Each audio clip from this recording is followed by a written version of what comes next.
what's it like?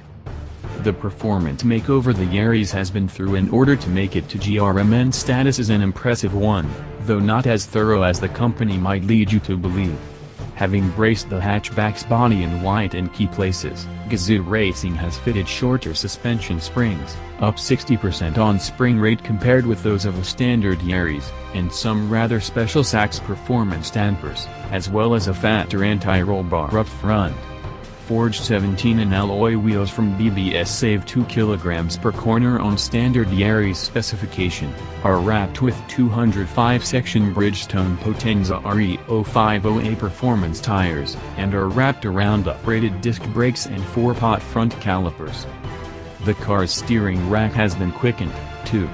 But there are no widened axle tracks here, and no lightweight suspension arms or dedicated knuckles of the sort we're beginning to see on hot hatchbacks at this level, which allow car makers to adjust ride height and suspension row center position more freely, and independently of each other. Rear suspension, like that of the regular Yaris, is by torsion beam. The car's engine ought to be a strong selling point, a supercharged 1.8-liter petrol 4-pot built by Toyota in the UK but tuned by Lotus to a similar specification as the ones that power Heffel's Elise sports car. Producing 209 bhp, just shy of 7,000 revolutions per minute and 184 pounds-foot of torque, it makes a refreshing change from the smaller capacity turbos that power most cars within this niche. And, fitted with a center exit exhaust designed specially for the car, it sounds great when it's working hard, waspish, brassy and slightly rough-edged. It's as if this Gazoo had a giant kazoo, and blew it for you just as you wanted it to. And, well, if you don't like it, boo to you too. The Yaris GRMN has some excellent ultra-suede sports seats that hold you in place very securely. A pity, then, that the place in which they hold you isn't quite where you'd ideally like to be. You sit high at the controls, close to the pedals, and with a provision for driver legroom that anyone taller than 6 feet 2 in will likely find troubling.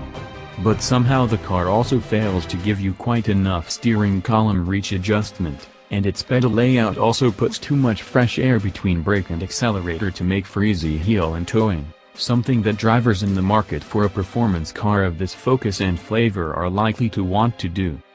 In broader terms, plenty might find fault with the car's perceived cabin quality given the price they're being asked to pay. The fascia is undoubtedly dark, plain, and both antiquated and cheap-looking in places, although that's likely to bother those primarily interested in the driving experience less.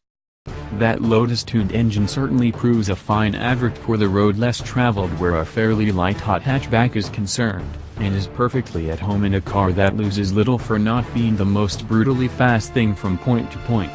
The Yaris GRMN doesn't have the low-down torque to bludgeon its way down short straights with the vigor of something more powerful and expensive, but its engine responds very crispy indeed, revs with rapacious zip all the way to the 7,000 revolutions per minute redline, and makes the car's accelerator feel like it operates in an entirely analog and linear dimension, unlike that of so many big boosted turbo rivals.